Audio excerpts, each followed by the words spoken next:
Good morning, and whether you're watching live or as a recording, welcome to the Ripper Bop Show and Tell. Today we'll be running through updates on the Reducing Invalid Planning Applications project, known as Ripper, and Back Office Planning System project, that's known as BOPS. My name's Stephen Barnes. I'm a senior planner working on the digital projects at Lambeth Council, and I'll be introducing today's agenda and taking your questions at the end of the presentation. Ripper and BOPS are being developed collaboratively with Lambeth, Southwark and Buckinghamshire councils, our new partner councils and the Department for Levelling Up Housing and Communities. Development and design of the services is led by Unboxed and Open Systems Lab. For anyone new joining today's show and tell, Ripper is looking to develop new digital services for submitting planning applications and reducing the reasons for incorrect or invalid applications.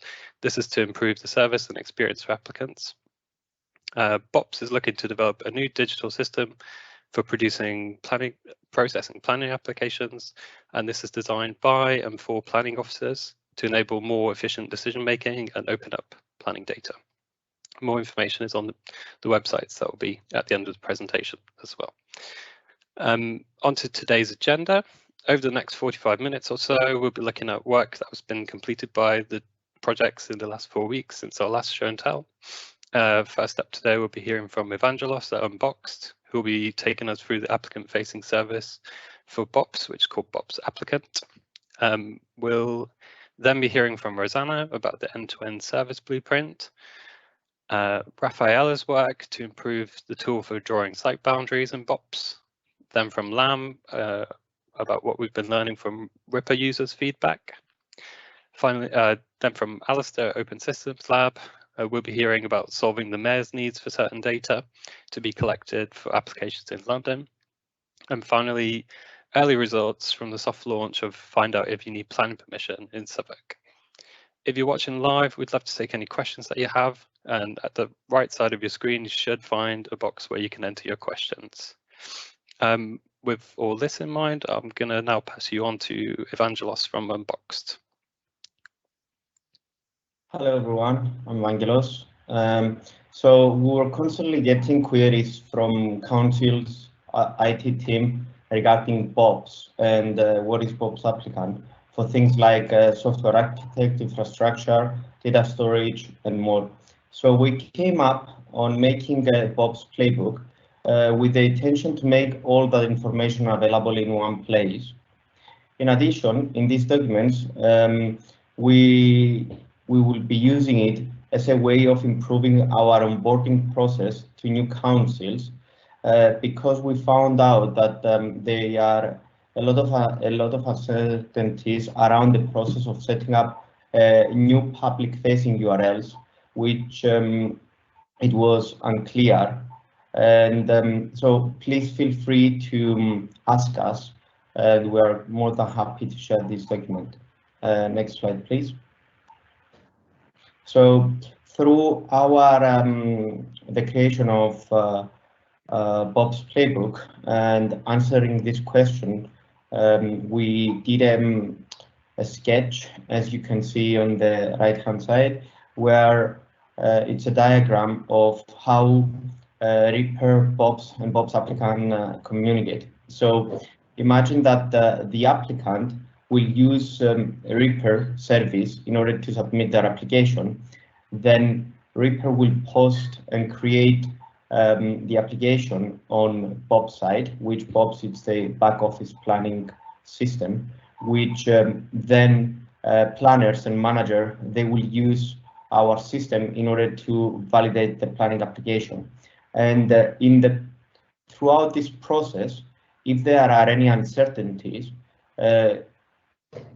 then BOPS applicant will be the place where applicants will visit in order to answer any validation request. So in the nutshell, BOPS applicant, it's the applicant-facing system, and BOPS is what the managers and planners will be using. Next slide, please. Hi everyone, I'm Rosanna and I'm mainly working on the BOP side of the project, but I just wanted to talk to you today about, we sort of thought it would be a really good idea to start looking at both systems in a holistic way by putting together something which is known as a service blueprint. It's to help us get a bird's eye view of Ripper and BOPs in its current state, which we call the 2B, the as is, as things are. And this will help us understand what we need to prioritise next based on various interaction touch points and pain points from BOPs. As you can see, there's a snapshot on the side of it. It's much larger than this, but I just wanted to give you an idea of how we're sort of mapping things out. This will then inform the to be or the future state or the ideal state of where we would want to get to, because then we're able to see what are the significant things we need to make sure are part of developing in terms of BOPs. But it also makes us think about the right problems to solve at the right time as well. And also make sure there's better alignment between Ripper and BOPs as well too. It's going to help us make some more informed decisions when thinking about what we want to do for post-private beta, public beta, sorry. And we're taking a very collaborative approach on this and working closely with our partners, and hopefully this will also inform the roadmap and the strategy of what we plan to do in terms of BOPs and how it integrates with Ripper. Thank you. That's on to Raffaella. Morning, everyone. I'm Raffaella. I am a new designer on this project from Unboxed. And what I'm presenting you today is an improvement that is one of the many that we started based on some feedback from user testing. We'll keep user testing. We'll keep testing with partners every week, all the different features to try to understand what can be improved and enhanced in the existing application. And this one is one key example. So the improvement of the red line tool for planning officer. As you can see on the picture, you have on the left the as is and on the right the new version. What we basically change is that when the red line need to be changed because it's designed incorrectly, instead of having two red lines, we decide to have the submitted red line in dark gray. It's almost black, but in reality it's dark gray, and the new line in red. So when is in drawing process is dotted, and when the design is completed is a full line with a fill. But you can actually in this way compare the previous one and the new one without having the overlapping of two red line, and the red line is always going to be represented as the valid one. We also check the accessibility of this one, and this version actually make everything more accessible for colorblind as well, because even though they can't, in some scenario, they can't realize the difference between red and dark gray, the difference is going to be more respect to a two red line that are absolutely identical. That is all from us. So I'm now stop sharing because I'll pass it over to Alistair and Lan. Thank you very much. Thanks, Raffaella, and cool. Thanks, Alistair, for driving the slide. So yes, my name is Lam. I'm the user researcher for Ripper project. For the last couple of weeks, on the user research side of things for Ripper, we have tested two scenarios with our users. This includes a scenario where user like to amalgamate two flats into a dwelling, and another scenario which is a slightly more complex project where the user would like to change the shape of their roof, add a rear dormer extension, install a Juliet balcony, as well as adding some roof lights to the front slope of the building. And we tested this journey with two users. One is a planning officer and the other and planning agent.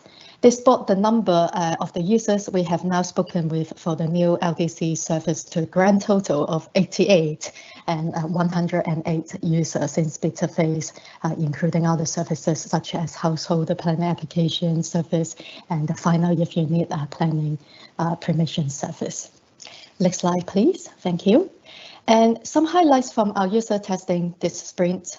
So a couple of rounds ago, when we test the first design for the alert message for wrong LPA local planning authority address, some users missed the alert message on the about the property page and chose to proceed forward even if when they insert an address that is not included in the local service they are applying for. When at the time the service actually allowed them to do so, which was false. So we amended this by redesigning a clear alert message page with the back to start button call to action. We test that new design with our user again this sprint, and now they definitely saw the message and understood that they would need to go back and insert a correct address in order to be able to continue with the service. Next slide, please. And for those who've been following the development of our project might know that although we have integrated the GIS data into our service, unfortunately, planning history data is not part of the service yet. And so we mentioned that on this page to inform our user. But user feedback to us that the page title here seems to suggest that our service do currently has the planning history data of their property, which is the opposite of what we are trying to communicate. So to improve this, our content team, Alice and George, will review and tweak the language of the page before we test it again in our upcoming user testing rounds. Next page, please. Thanks. And another finding that we found for this sprint is that on the list all the changes involved in the project page, users were a little bit lost as she didn't know what to choose for the Juliet balcony in her scenario as there isn't any Juliet balcony option on the page. And that is because currently we categorized Juliet balcony as a new doorway or window, which from the planning law point of view is correct. But it is not hard to see this would confuse user. So to improve this, the team is currently investigating Juliet balcony in further planning context and try to figure out the best way to present this option in the list where it would be clear to the user while avoiding further clustering to the current list that we have got. Next page, please. And finally, when during our testing session, users spotted a couple inconsistency in language in some of our pages, which makes her feel unconfident with her answers. For example, in the first question on the left, we asked user to specify the highest point of the skylight to see if it is higher or lower than the top of the original roof. But when we got to the question on the right, we then only asked whether the dormer is higher or lower than the original roof, without specifying it is the top of the original roof. And when users saw that, she interpreted that as if we were asking if the dormer is higher than any part of the original roof, other than just the top of the roof. Hence, she was likely to have chosen the wrong answer for her scenario. To amend this, the content of this question is now being reviewed, and we will be testing and update content in our next user testing runs. So here you have it, some of the key findings for this sprint. I hope you find them useful. Thanks for listening. I will now pass on to Alistair. Thanks very much, Lam. Yeah, so from a development point of view, this sprint, the team's been working on some very, very exciting things. Things like subdomains, infrastructure security. We had a security audit done by JumpSec, who were brilliant. And that all was very good. And we've been testing save and return, all a whole kind of massive group of features that we collectively refer to as save and return, which I think we have well, we have showed in a previous show and tell how that's going to work, and we've just been sort of sweating every possible route of every possible thing that can go wrong, and really testing and pushing that to its limit. All of which I'm now going to demo. No, I'm kidding. I'm not going to try and demo all these things because they're kind of impossible, sort of invisible things, but it's all really good to have that infrastructure in good shape. But I'm going to talk a little bit about one of the kind of big content changes that's happened recently in the service, which is collecting data for the Met of London, just to specify. So those of you who work in planning will probably be familiar with the fact that a few years ago now, actually, the GLA introduced a digital data standard for London, which is in policy, and it's part of the Mayor of London doing kind of their duty to collect these additional bits of data to track new developments that are happening in London, and it allows funky things like this. So you can go online, go on their website and see the various dashboards for the various London boroughs, and see certain metrics about types of what development's going on. Interestingly, I mean, I think this is probably a bellwether in the sense that I think probably before too long, lots of other places across the UK will probably want to collect this data as well, frankly. I think that's the direction that the world will probably be going in. But you know, the first thing for us to do was to make sure that as part of the services that we're building, we're collecting that data.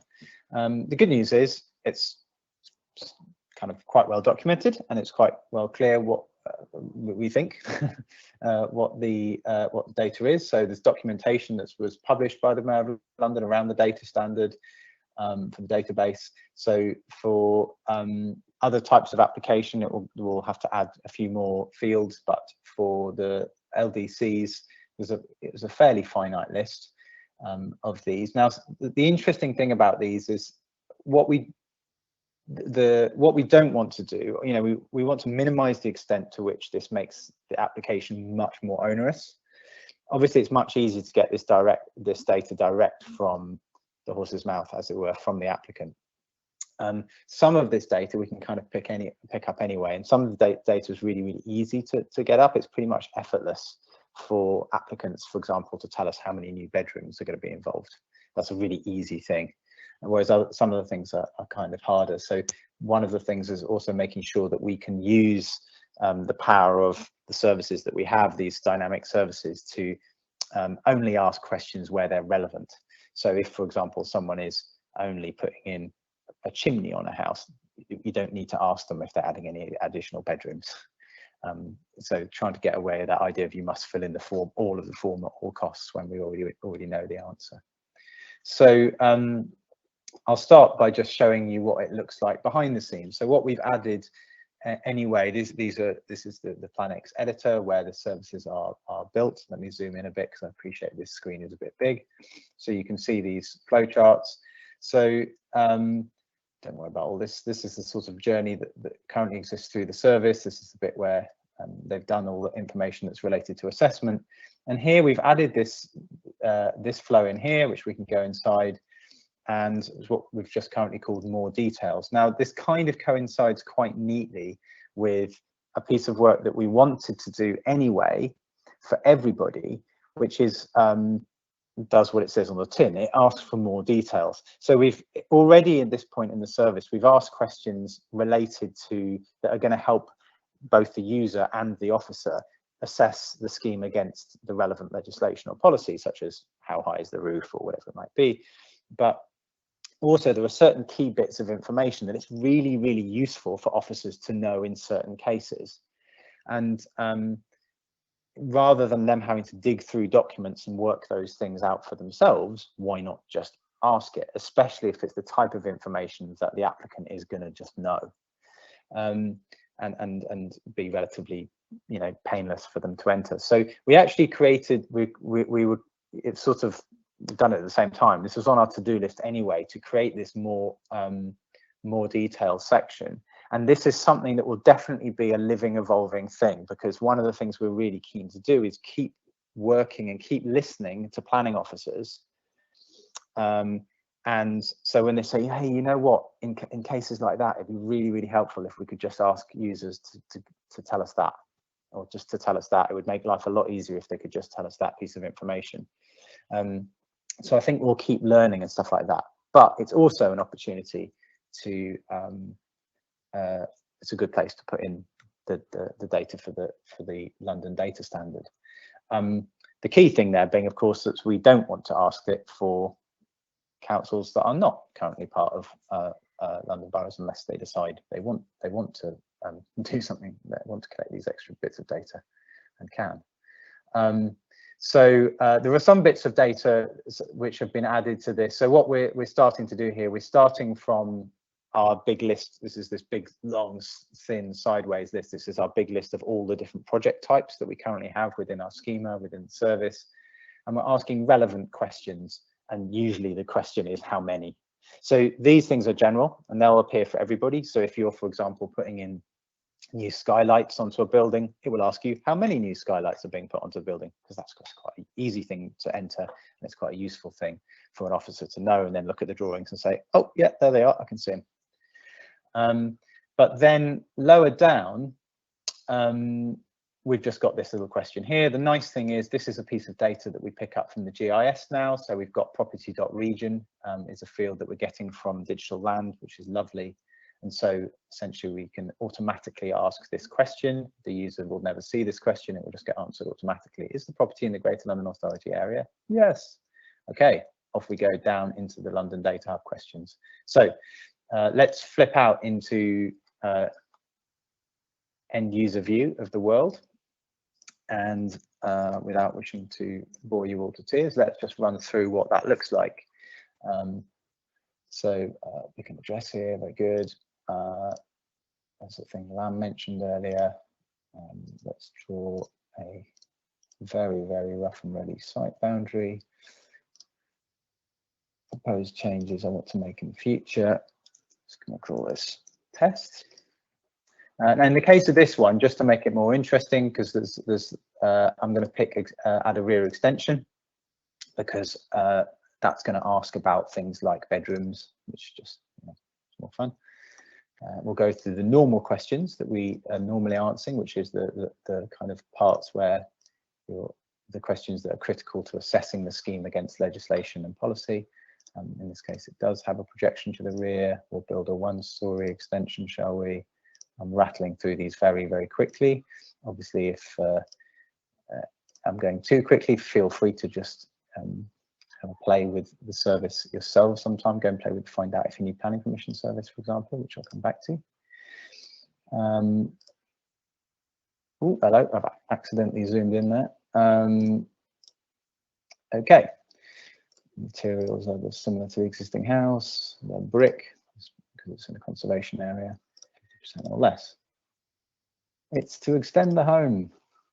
Right, now we're on to, it's just taking us in. Now in future, one of the things on our roadmap anyway is hopefully it's sort of improving the kind of legibility and sense of navigation through the service by introducing pages. So we'll actually be, rather than just this sort of sequence of questions, which generally we're quite impressed by how few there are, but I definitely, a few users do sometimes signal, oh blimey, this feels a bit long. And that's something that we're really interested in, and hopefully pages will help with that. So probably in future we may, instead of just seamlessly flipping from one question to the other, we might actually have just finished one page and proceeded to the next page. But now we're very much in the more details page, and we can start adding in some of these bits of information. So this is a thing that's okay, fine. Let's say I'm increasing the area by, definitely, yeah, I don't know what it was, 25. Yeah, let's say it's creating some new bedrooms or bathrooms. Why not? We're adding a bedroom or a bathroom. No idea why. Funny place to put them on the ground floor, but whatever. It's your property. You do what you like. It's my imaginary property. I can do what I like. And this is a strange one. This is the title number of the property, and I'd be really interested in. We haven't really looked into, you know, in an ideal world, of course, we'd be able to fetch these over from the land registry via an API. I don't think at the moment we're in a position to do that, but it would be fun if we were. But for now, we've put in the next best thing, which is where it says it's got a link to the gov.uk website where you can go and look up the title number of your property. If you don't know it, I'll just put in one. It's probably Buckingham Palace or something, isn't it? Let's say no, it doesn't have an energy performance. So these are all the questions. So if you weren't in a London borough, you wouldn't be seeing these questions. You would already proceeded. I like the way the London Mayor includes not just this question. Let's say they're going to start next month. Also optimistically puts in this question, which I just think is endearing, frankly. It's when will the works be completed? I can imagine every single user laughing when they get to this question, but nonetheless, the Mayor has asked, and so let us optimistically imagine that these works will be built incredibly fast using a well-known plywood building system, for example.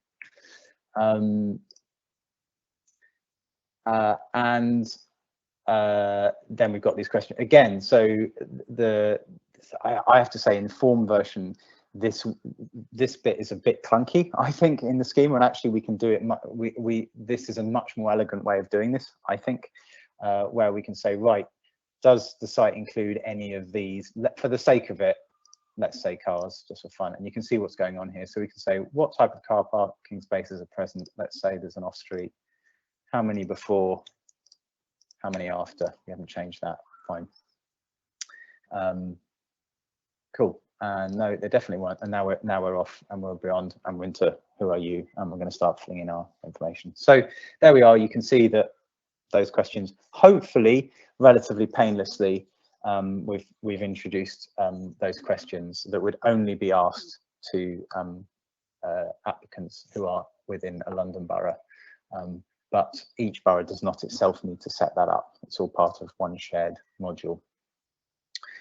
So that is that. So the other thing that I just want to kind of touch on is we now have, you may remember a while ago, Southwark went live with their find out if you need planning permission service. So that's not an apply for service. It does what it says on the tin. It allows you to find out if you need planning permission. And actually just this week, Buckinghamshire have gone live with theirs. So we just thought this is quite a good moment to have a look at some of the analytics that we've got. So obviously analytics is quite a cool thing that we'll be able to have for the first time ever. One of the benefits of building these digital planning services owned and run by the authorities themselves is to be able to get this kind of feedback and see how are users using their planning services, and can we spot any clues from that information about ways to improve them or improve people's experience of using them. And that's cool. Interesting, by the way, for Emily threw in this morning that I think in 2 days it's been since Bucks launched theirs. I think they've already had 80 users. With quite was it like 50 had made it through to a result, which is really, really good. But what we'll look at here is Southwark's, because we've got kind of 3 months. Now, this was very, very soft launch. So you can see that the number of people starting the services sort of picked up and spiked at various times, but this hasn't been particularly driven, which is fine. In terms of the numbers. Each of our services, by the way, currently has this sort of analytics dashboard. It's not, I realize it's not super easy to read. This is basically, we're kind of learning as we go. We thought, let's just create a dashboard. The partners gave us a list of, essentially a shopping list of questions that that they wanted to be able to answer from this dashboard. And almost certainly that shopping list will be wrong or incomplete, and that as we go, we'll think of new questions that we'd like to ask of this information.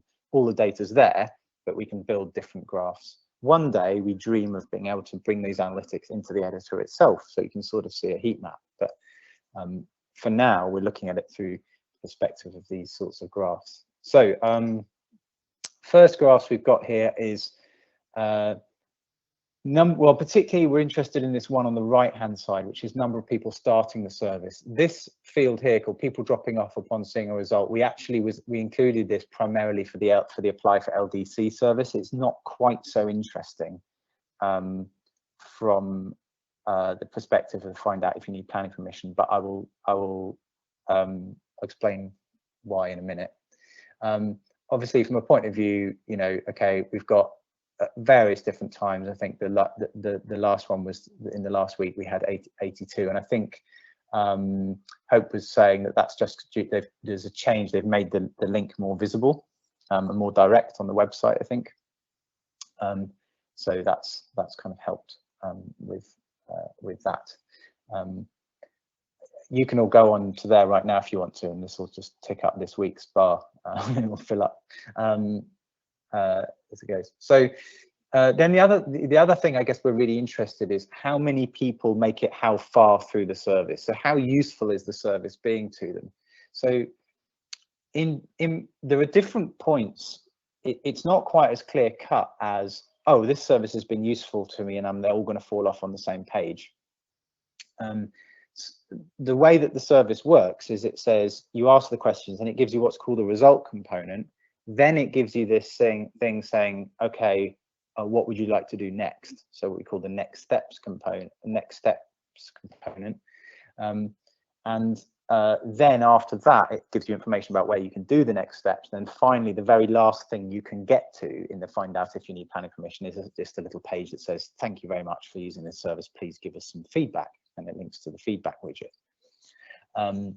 If you use this service, please do use the feedback widget. Please do attach a screenshot if you've encountered an issue. So I just get that plugin. So what we can see here is, I'll skip down a little bit. You say people dropping off in places other than results. So we saw that there's reasonable numbers around in this week here, about 16 people so of the 82, about 16 people dropped off upon seeing the result immediately. So they didn't even bother clicking continue after that point. They just saw the result and left it at that. But there's some the other things, these track the other top places where they drop off. So the absolute, and this is what we would expect, is the most likely place where people drop off is the first page. That's because, again, that's pretty normal. It's because people like to click around the web and bots like to click around the web, frankly. So it's fairly normal to see that, but it will be interesting to compare that between different services, because if over time we begin to see that, for example, more people are dropping off straight away upon seeing the service, if more people are doing that in find out if you need planning permission than they are in, for example, apply for a lawful development certificate or later on apply for planning permission, what it would suggest is that there might be a reason why people are doing that. So it might be, for example, that they're nervous about privacy or something like that, or they're like, oh, wait a minute, they think that they're being asked to fill in and submit something and it's not clear enough to them that that's not what the find out if you need planning permission service is. It's a purely online service that you can use. You're not submitting anything to anyone. They cannot see the particulars of your particular case. So even though council officers and planners can see these analytics, they cannot track you personally. So anyway, you can see that that's the top point at which people are dropping off, and so that's kind of interesting. List all the changes involved in the actually it's not even I'm not quite sure how this is kind of ordering these, because it doesn't seem to me in the next one. What would you like to do next is also doing pretty well. I don't know if you can just see, this is very, very faint. I apologize for this tiny screen, these tiny bars as I'm hovering over this, they're hovering up. So what would you like to do next is also quite high up the list. So the 3 points where we want people to be dropping off is, we'd love to hear your feedback. What would you like to do next, and the result. So we can see that they're doing pretty well, they're doing okay, but there are also some drop-offs on draw the outline of your site. You can see there's quite a lot of those. So that's an interesting possible learning, a possible thing we can do about this, because unlike the apply for LDC service, it's not strictly necessary that we have a draw the site outline on this service. So it might be one of the possible ideas we could take from this is it might be interesting to experiment dropping that and see if that actually encourages more people to not drop off and to carry on using the service just through a point search for their conservation areas instead of a boundary search. Other things we can collect, which I won't go into too much right now, is where people click the help button. So this obviously tells us the questions that people are most likely to find confusing. So not surprisingly here, kind of a top question here is, will the works involve changing any part of the building to a different use class? Ideally, we should avoid questions like that. If we can, we should actually list all the use classes, but occasionally it just isn't practical to do that. So, but that maybe suggests that we should find that question and actually change it. So to be a bit, to not always make people hit the help button there. But yeah, so we can see here like other kind of top things that people are doing. The other one, which I think is really, really interesting, is this one up here, which is what are the results, what are the most common results that people are seeing? Interestingly, the most common result that people get from find out if you need planning permission is planning permission is required. After that, it's interestingly, it's this development does not constitute development, which seems to there's getting more of those than oh, it's development, but it falls within committed development. So that's interesting. What we don't have data on, and I think this would be an interesting thing for us to look at how we could get data on, is how many of those people who are getting to the planning permission required are then looping back and thinking about, oh, wait a minute, if I make my extension a bit smaller, or I change this or I change that, can I get it under? Because that would be really cool, because it tells us that the service is really helping people avoid kind of an enforcement action or whatever later on. So yeah, that's an interesting thing to remark on. And then very quickly, not a huge amount we can take from this, I don't think, at this point. All of this is with a pinch of salt, because, you know, say it's very soft launch, but is the average time spent on the service. It seems to be varying wildly all over the place, but and I suspect this is a function, just some people leave it open on their browser for ages and ages and ages, and that really distorts the figures, frankly. So we're not really sure we can garner that much useful insight from this at the moment.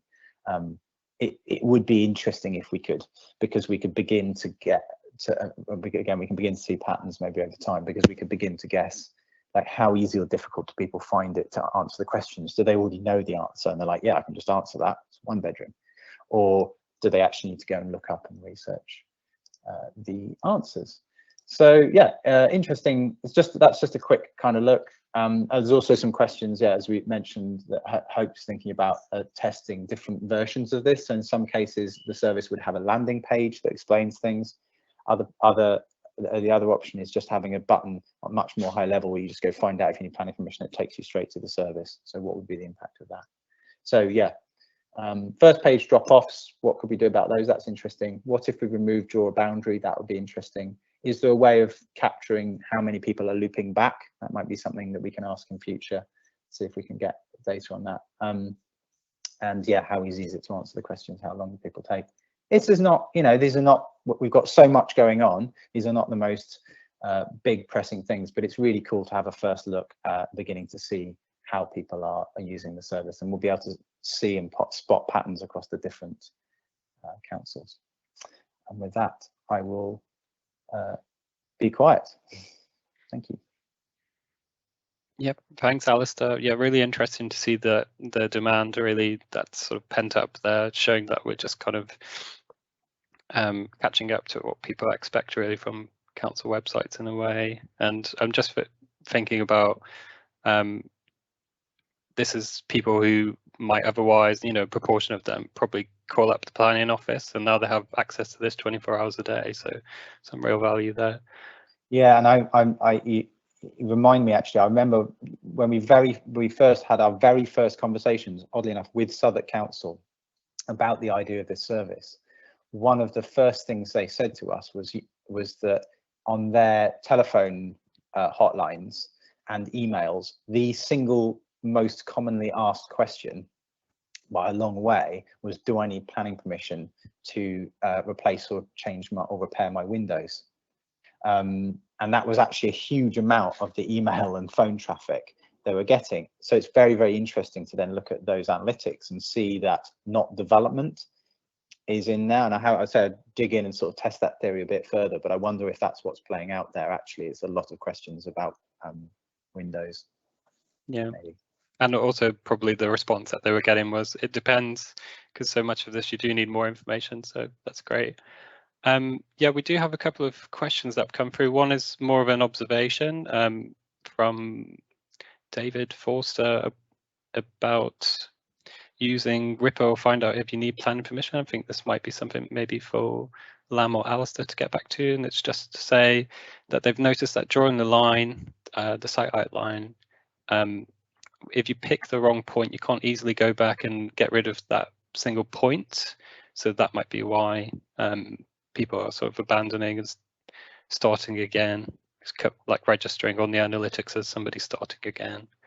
I don't know if you want to come back. No, it's a really, I mean, Lam maybe comment on this as well. One of the things Lam didn't touch on, one of the common themes for a long time is with the draw boundary component, it's a new type of thing for a lot of people, and we've been continuously trying to make it just a little bit easier, a little bit better.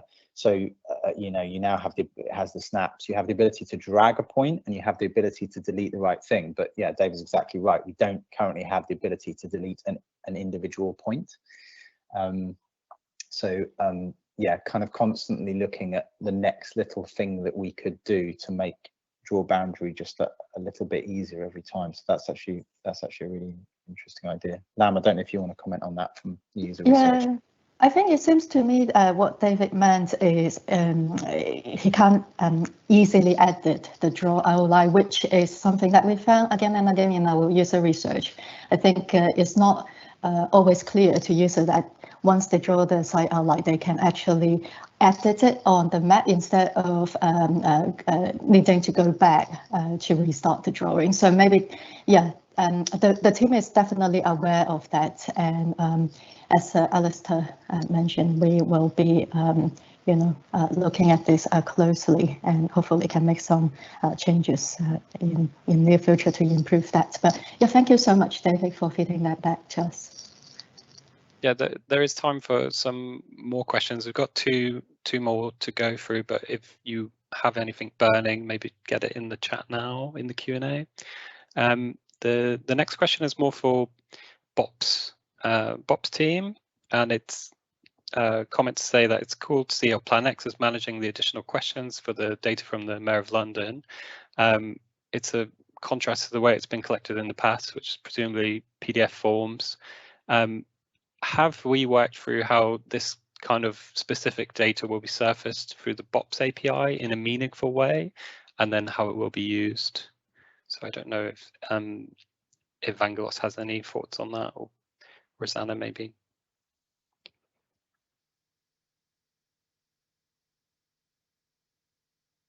Hello, can you please make the question once again? So it was somebody commenting about the data that will come through sort of under the port of Mayor's data, and how will this be surfaced through the BOPS API in a meaningful way, and how might it be used, if we have any thoughts about that at this stage? At the time being, we're only getting data from Ripper.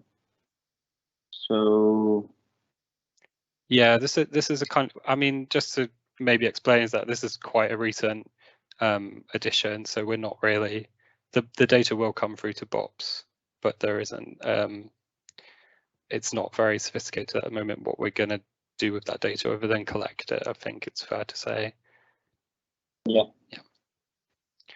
Okay, thanks, Vangelos. There's another question here about, for roof extensions, does the system work out the volume, or councils need to continue using volume calculators to confirm if something falls under permitted development rights? Are there APIs available for Ripper BOPS to integrate software like Trapeze for measurements, volume calculations, and plan comparisons? I love whoever it was who wrote this question already, because you've exactly seen the future. On the short term, the answer is no. So at the moment, it's just the way it works is that question will be put directly to the user. So we'll say, is the cubic volume of the roof you know, more or less than 40 or 50 or whatever it is. Then there's details on how to measure it, and then the officer will still have to look at that and go, right, do I agree with the user's assessment? And they'll still have to get out their measuring and work that out for themselves and decide if they agree. But the way that we're building Plan X is the idea to make it both human inputable and machine inputable. So the services now they use machine automations to do the logic as you go through the service, but a lot of all the inputs of questions like that are still done by a user in this interface. But one of the things on our long-term roadmap, and this won't be for a while yet, but one of the things on our long-term roadmap will be to have a front-facing API, which would mean that you do not have to use the current interface that we're showing you. You could use third-party pieces of software to answer specific questions, or indeed to answer all the questions. So yeah, we could have a question which would just be a numerical question. What is the cubic volume of the roof space? That would just get automatically answered via the API. So and we think this is really exciting. Yeah, we think this is kind of the future of government services, these sorts of microservices with an API. So you can use the interface that's there, or you know, third sector software, people can build software on top of that makes it even easier. But it's a long way off. That's a kind of part of a sort of 5-year vision, at least, I would say, probably. Certainly just because so many other things that we have to get right to make this stuff work right now and be useful right now. Just a very easy question here, I think. Can find out if highlight where planning permission is not required, but tree works permission might be necessary. Yes, so it is the short answer, and that also is true for things like listed building consents and things like that. So as you're going through, it's that famous thing about we're always talking about Donald Rumsfeld and his known unknowns and his unknown unknowns. And actually, services like Find Out If You Need Planning Permission, they need to help you find out things you didn't know, as well as things you did know you didn't know.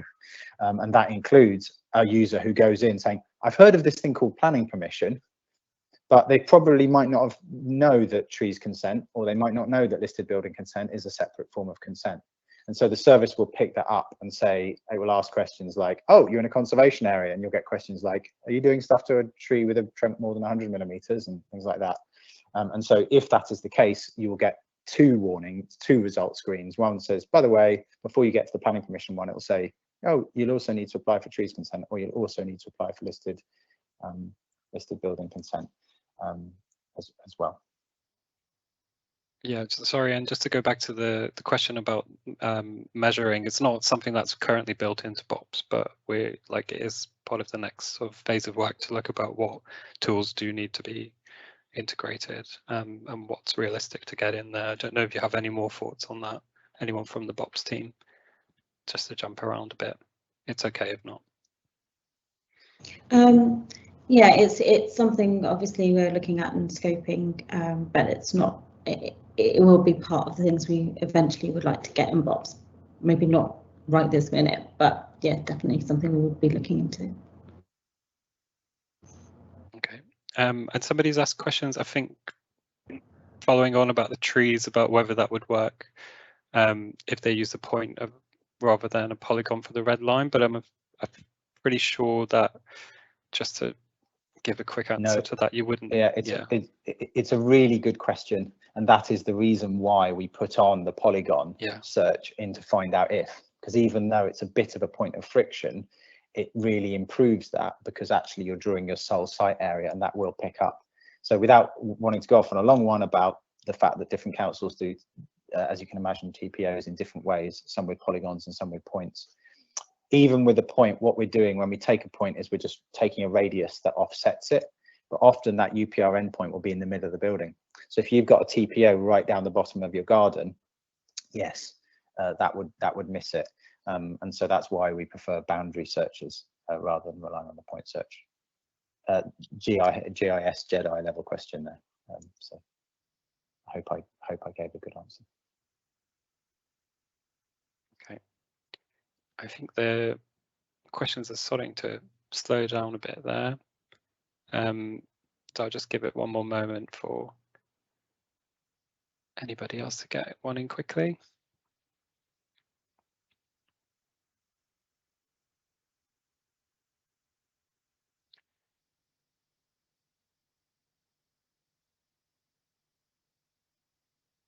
Okay, I'm not seeing anything else coming through here. There's some questions to pick up offline though, so that's really good. And thanks everyone for engaging today. Thanks to everybody for presenting your updates. Yeah, just a reminder that the next show and tell is going to be in 4 weeks' time on the 20th of July. So we hope you can join us then to hear more on our work. Is there another slide there with contact details? Yeah, brilliant. Contact details are here if you want to reach out to one or all of the partner councils. And yeah, once again, thank you very much for joining us today and hope to see you next time. Thank you.